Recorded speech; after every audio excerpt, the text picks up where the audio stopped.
India का सबसे बड़ा आईपीओ आने वाला है, जहां 40,000 से 50,000 करोड़ का इश्यू साइज हो सकता है। और ये कोई छोटी कंपनी नहीं है, रिलायंस जियो प्लेटफॉर्म, जिसने इंडिया का टेलीकॉम और डिजिटल इकोसिस्टम बदल दिया। लेकिन बड़ा सवाल ये है, क्या ये आईपीओ पैसा बनाएगा या वैल्यूएशन ट्रैप होगा? रिटेल इन्वेस्टर्स के लिए मौका है या रिस्क, आज पूरा ब्रेकडाउन करेंगे। नंबर्स, वैल्यूएशंस, रिस्क और फाइनल वर्डिक्ट जानेंगे। साथ ही साथ जानेंगे कि ये कंपनी कब अपना डीआरएचपी फाइल करने वाली है। आज का वीडियो शुरू करें उससे पहले अगर अभी तक आपने हमारा चैनल सब्सक्राइब नहीं किया तो जल्दी से चैनल सब्सक्राइब करके बेल आइकॉन प्रेस कर दीजिएगा। साथ ही साथ वीडियो को लाइक करना मत भूलिएगा। शुरू करते हैं आज का वीडियो। नमस्कार दोस्तों, एक बार फिर से स्वागत है आपका हमारे चैनल पर। और आज हम बात करने वाले हैं इंडिया के मोस्ट अवेटेड आईपीओ जियो टेलीकॉम के बारे में, जो अप्रैल 2026 तक अगर हम लेटेस्ट अपडेट की बात करें तो रिलायंस इंडस्ट्रीज की सब्सिडरी रिलायंस जियो प्लेटफॉर्म अपना डीआरएचपी फाइल करने की फाइनल स्टेज में है और एक्सपेक्टेड जो फाइलिंग है वो मई 2026 तक हो सकती है। टारगेटेड लिस्टिंग है इसकी 2026 के फर्स्ट हाफ, मतलब मार्केट में बहुत बड़ा मूवमेंट आने की तैयारी। और ये जो डिले हुआ उसका सबसे बड़ा कारण मार्केट की करंट कंडीशन था। अब एक बार हम कंपनी को समझ लेते हैं। किसी भी कंपनी के आईपीओ में निवेश करने से पहले उस कंपनी के बिजनेस को समझना काफी जरूरी होता है। तो चलिए समझते हैं जियो प्लेटफॉर्म का डिटेल बिजनेस मॉडल, जहां कंपनी का कोर बिजनेस है टेलीकॉम, जो इस कंपनी की बैकबोन है।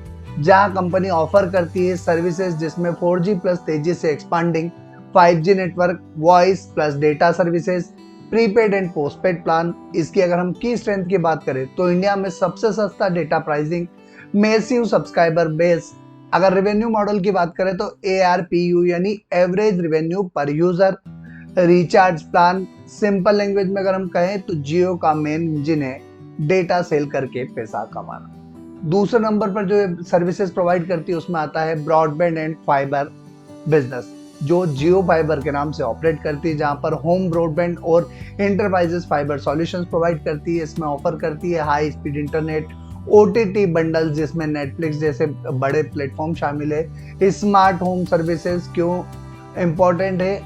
Higher ARPU compare to mobile, sticky customers, long term retention. ये सेगमेंट फ्यूचर ग्रोथ ड्रिवन है। और नंबर 3 पर आता है इस कंपनी का डिजिटल इकोसिस्टम, जहां पर ऐप और कंटेंट जियो सिर्फ टेलीकॉम नहीं, ये इकोसिस्टम भी बना रहा है। अगर हम की एप्स की बात करें तो जियो सिनेमा, जियो टीवी, जियो सावन जैसे एप्स प्रोवाइड करती है। जहां अगर स्ट्रेटेजी की बात करें तो यूजर्स को इकोसिस्टम में लॉक करना, डेटा कंजप्शन बढ़ाना जैसे काम शामिल है। इसको अगर हम एक एग्जांपल से समझे तो जियो सिम लेते हो तो जियो सिनेमा यूज करते हो, डेटा कंजप्शन बढ़ता है, रेवेन्यू बढ़ता है। और साथ ही साथ आजकल इसने जियो हॉटस्टार को भी परचेस कर लिया है, तो वहां भी डेटा कंजप्शन बढ़ाने में काफी मदद है। नंबर 4 पर आता है इंटरप्राइजेस एंड क्लाउड बिजनेस। अगर इसके टारगेट की बात करें तो ये बिजनेसेस को टारगेट करती है, यानी B2B सर्विसेज पर फोकस करती है, जहां पर cloud infrastructure, data centres, AI plus enterprises solutions provide करती है। पार्टनरशिप्स की अगर बात करें तो गूगल और मेटा प्लेटफॉर्म जैसे दिग्गज के साथ इसकी पार्टनरशिप है। ये सेगमेंट अभी छोटा है लेकिन फ्यूचर में बड़ा रेवेन्यू ड्रिवन बन सकता है। और नंबर 5 पर जो कंपनी का फोकस है वो है digital and future bets, upcoming area जहां कंपनी एक्सपांड करना जा रही है, जिसमें digital payment, AI ecosystem, connected devices जैसे प्रोडक्ट शामिल है। इसका जो विजन है जियो को इंडिया का डिजिटल ऑपरेटिंग सिस्टम बनाना। जियो का रेवेन्यू मल्टीपल स्ट्रीम से आता है, जैसे टेलीकॉम इसका जो रेवेन्यू का मेजर सोर्स है। तो उसके साथ साथ फाइबर, ब्रॉडबैंड, डिजिटल एप्स जिनसे इनडायरेक्ट मोनेटाइजेशन आता है, एंटरप्राइजेस सर्विसेज। यही डाइवर्सिफिकेशन वैल्यूएशंस को जस्टिफाई करता है। अगर ग्रोथ ड्राइवर की बात करें तो जो आईपीओ में आने वाले समय में काम आएगा, जिसमें 5G मोनेटाइजेशन नेक्स्ट बड़ा टारगेट है, ARPU इंक्रीज करना, fibre expansion, digital ecosystem monetisation और एंटरप्राइजेस एंड क्लाउड। अब बात करते हैं आईपीओ डिटेल की। इशू साइज की बात करें तो 40,000 से 50,000 करोड़ का एक मेगा आईपीओ हो सकता है। स्ट्रक्चर की बात करें तो मोस्टली OFS होने वाला है। डायल्यूशंस की बात करें तो 2.5 से 3.5% का इक्विटी डायल्यूशन होने वाला है इस आईपीओ में। इसका मतलब कंपनी फ्रेश फंड कम राइज करेगी, एग्जिस्टिंग इन्वेस्टर एग्जिट करेंगे। मेजर इन्वेस्टर्स जो एग्जिट करने वाले हैं उसमें मेटा प्लेटफॉर्म और गूगल जैसे बड़े नाम शामिल है। मतलब आईपीओ से आने वाला पैसा कंपनी को डायरेक्ट नहीं मिलने वाला है, बल्कि इन्वेस्टर प्रॉफिट बुक करने वाले हैं। अब बात करते हैं वैल्यूएशंस की।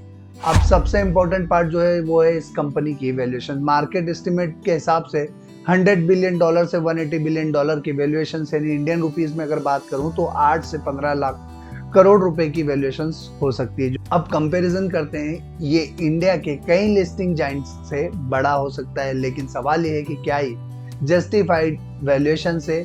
पॉजिटिव फैक्टर की अगर हम बात करें तो स्ट्रॉन्ग EBITDA मार्जिन है 52% का, मार्केट लीडरशिप है, future growth in 5G and digital. लेकिन अगर कंसर्न की बात करें तो already high expectation price in है, OFS हेवी स्ट्रक्चर है, मतलब लिस्टिंग गेन गारंटीड नहीं है। अब समझते हैं ये IPO इतना बड़ा क्यों है। गवर्नमेंट रूल चेंज हो चुके हैं, अब 5 लाख करोड़ के साथ कंपनी सिर्फ 2.5% डायल्यूशन के साथ IPO ला सकती है। इससे मेगा IPO पॉसिबल हुआ है। जियो इंडिया का डिजिटल बैकबोन बन चुका है। फ्यूचर अपॉर्चुनिटीज जैसे 5G monetisation, AI plus cloud infrastructure, digital payment ecosystem, मतलब लॉन्ग टर्म स्टोरी स्ट्रॉन्ग। अब अगर इस IPO के साथ रिस्क की बात करें तो इस IPO के साथ कुछ इंपॉर्टेंट रिस्क भी है, जैसे वैल्यूएशन रिस्क, जहां पर हाई वैल्यूएशन लिमिटेड अपसाइड को इंडिकेट करता है। OFS स्ट्रक्चर, जहां पर कंपनी को डायरेक्ट बेनिफिट कम मिलने वाला है। कंपटीशन की बात करें तो भारतीय एयरटेल एक स्ट्रॉन्ग कॉम्पिटिटर है। रेगुलेटरी रिस्क की बात करें तो टेलीकॉम सेक्टर हेवीली रेगुलेटेड है और एग्जीक्यूशन रिस्क, 5G मोनेटाइजेशन अभी फुली प्रूवन नहीं है, मतलब ब्लाइंडली IPO में अप्लाई करना सही स्ट्रेटेजी नहीं होगी। तो क्या आप भी जियो के IPO का इंतजार कर रहे हैं? तो ये जरूर देखें। Short term listing gain uncertain है। लॉन्ग टर्म व्यू की अगर हम बात करें तो स्ट्रॉन्ग बिजनेस मॉडल है, लेकिन सही वैल्यूएशन पे एंट्री जरूरी होगी।